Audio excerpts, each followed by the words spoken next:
After Wednesday's loss in the quarterfinals of the NBA Cup to the Atlanta Hawks, I'm here to tell you why Mitchell Robinson is the essential key for this season. All that and much more on the Knicks Digest. Let's get right into today's video. So listen, I had a lot of takeaways after Wednesday's game and the loss against the Atlanta Hawks, quarterfinals of the NBA Cup. I really wish we were at least able to get to Vegas to the semifinals, but it didn't happen. Trae Young playing CeeLo at half court as the seconds were winding down. The fact that nobody gave him a nice little shoulder bump or anything, whatever. That's a story for another day.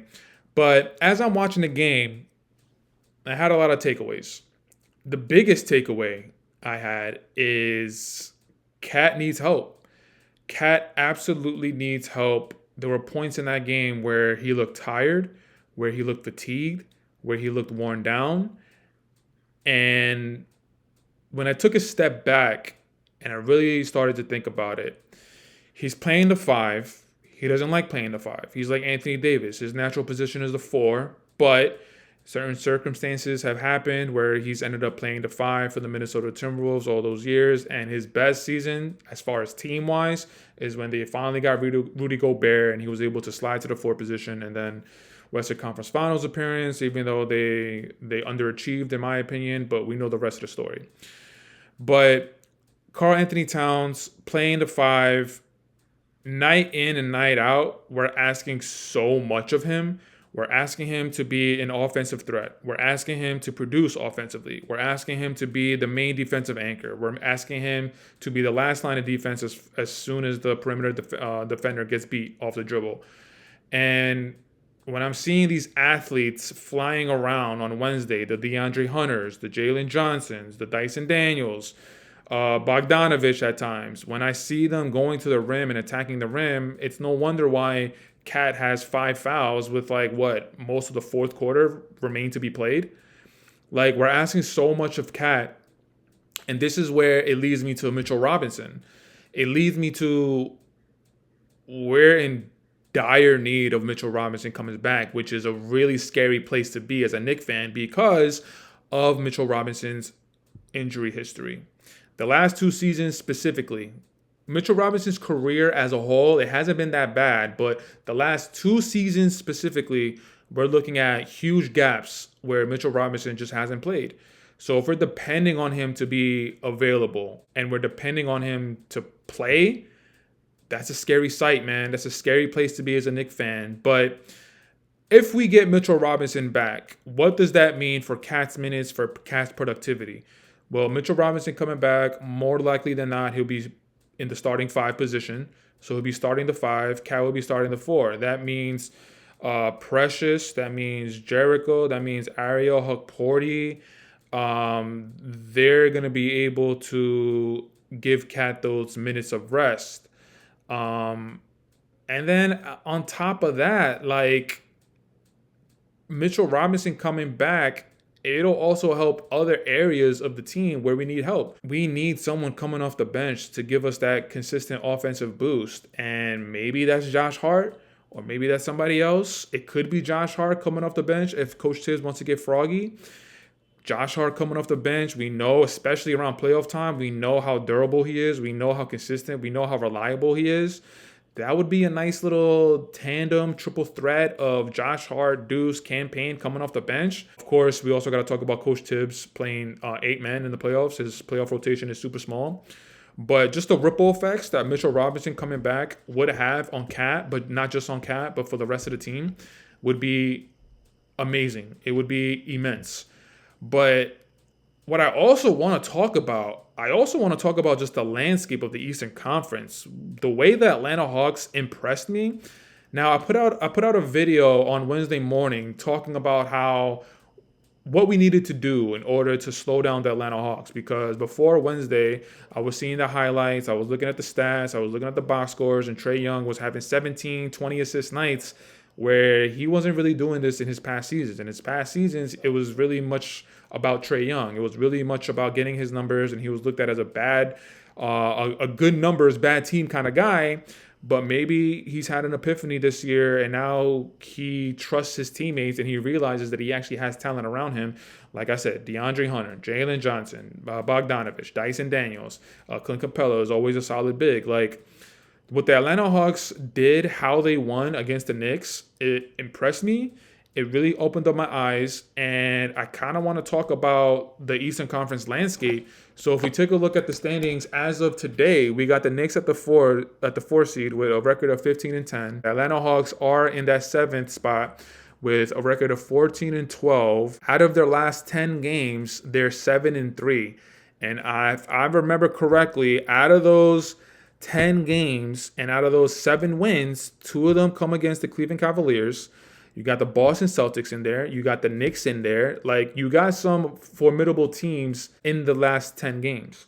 Now, going back to the whole Mitchell Robinson coming back and alleviating some of that pressure off Cat, let's look at some of the teams that are ahead of the New York Knicks. Let's start with the Boston Celtics. The Boston Celtics, Al Horford, low-key, is on his LeBron James grind. He's still playing, and he looks like he's 45 years old, but he's still playing, being able to produce at times. So you got Al Horford. You got Kristaps Porzingis, who could spread the floor. Even though he's also like a Mitchell Robinson, he's an injury away of just missing half of the season. I understand that. But when Kristaps Porzingis is out there, it's really gonna give some teams nightmares as far as defensive schemes and coverages and switches or just staying on your man. Like, there's a lot of questions to be had whenever Kristaps Porzingis is healthy. We're looking at the Cleveland Cavaliers. Obviously, Evan Mobley and Jarrett Allen. Like, Mitchell Robinson being able to come back and helping Cat out with all those defensive rebounds, with all that just bumping down low. Cat is having to go up against a lot of solid bigs in the Eastern Conference. I haven't even talked about the Orlando Magic. The Orlando Magic, they're bigs. They got Wendell Carter Jr., they got Mo Wagner. Then the perimeter players, Franz Wagner, Paolo Banchero, when those two come back healthy, which they more than likely, they will, absolutely, by the time playoffs come around. Paolo Banchero is probably coming back within the next week.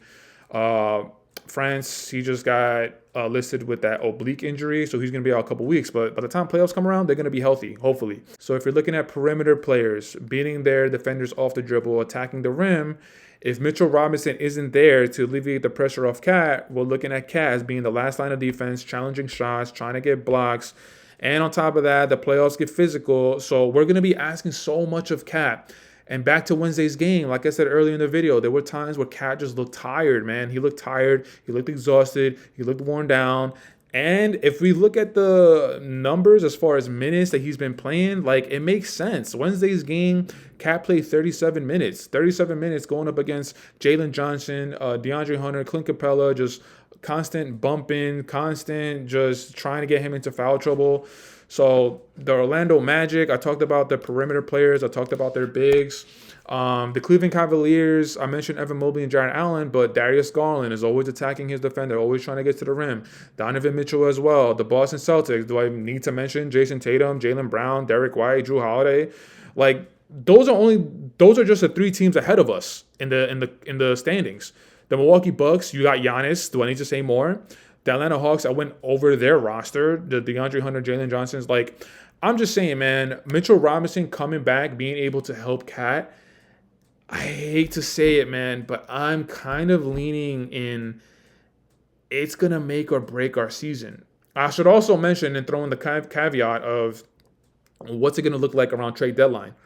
I fully expect us to be in the conversation of making a move. We just signed Precious Achiuwa this offseason for a 1-year deal. $16 million, I think. That number could be completely just fabricated. I'm sorry. I know for a fact that it's 1 year. I just don't remember the exact number. But I fully expect Precious Achiuwa to be in that trade package or a 1v1 trade, whatever it is. I fully expect him to be in the conversation. And depending on what we get back, then we'll see what we have available to us. But I don't know, man. Wednesday's game and Wednesday's loss to the Atlanta Hawks, it got me to really open up my eyes just about how much we're depending on Cat, how much we need to give him a break, how much we really need to focus on adding some sort of help to Cat. Mitchell Robinson, how much of an important piece he is coming back, how it's kind of a make or break season when he comes back. And if I'm gonna keep it funky, like the Atlanta Hawks, the way they played, it really opened up my eyes to like we should be taking them a little bit more serious. Not even just the Knicks. I think the Eastern Conference, the Boston's, the Orlando's, the Cleveland Cavaliers. I think we need to, as well as those teams that I just mentioned. I think we need to really start taking them serious because Trae Young, if he's gonna be playing like this for the duration of the remainder of the season, we've already seen him go to the Eastern Conference, eliminating the Knicks in the first round en route to that Eastern Conference finals appearance. So he has the experience. He's going to be trusting his teammates more. I'm just saying, man, I really like their pieces, and going up against the Boston Celtics, which in my opinion is the best team in the Eastern Conference. I don't care about that Cleveland Cavaliers fugazi start to the regular season. The Boston Celtics are the best team in the Eastern Conference. I think that it would be an interesting series against the Boston Celtics. I would still take Boston in that series, but I don't think it would be a 5-gamer. I definitely wouldn't think it's a sweep. The Atlanta Hawks going up against Cleveland, I also think that's an interesting series. Like the Atlanta Hawks, people aren't talking about them because they're just Trae Young led, and we know what Trae Young was doing in his past, just getting his numbers, good numbers, bad team kind of guy. But I don't know, man. Maybe he's turned the corner. So the Knicks and us Knicks fans, we should be keeping our eye on the Atlanta Hawks. But guys, that's it for today's video. I want to say thank you so much for checking it out. Thanks for sticking it out with me. Remember to hit that thumbs up. Remember to subscribe. Leave it in the comments. Let me know what you guys think about my take about Mitchell Robinson and kind of it being a make or break season depending on how he looks when he comes back. I hate to say that out loud because it's a really, really scary thought putting that onus on Mitchell Robinson with his injury history. You guys know the drill. You know the vibes. I'll check you out in the next video. And of course, Queens, baby. There's no place like Queens. Queens get the money. You heard? I'll check you out in the next video. Peace.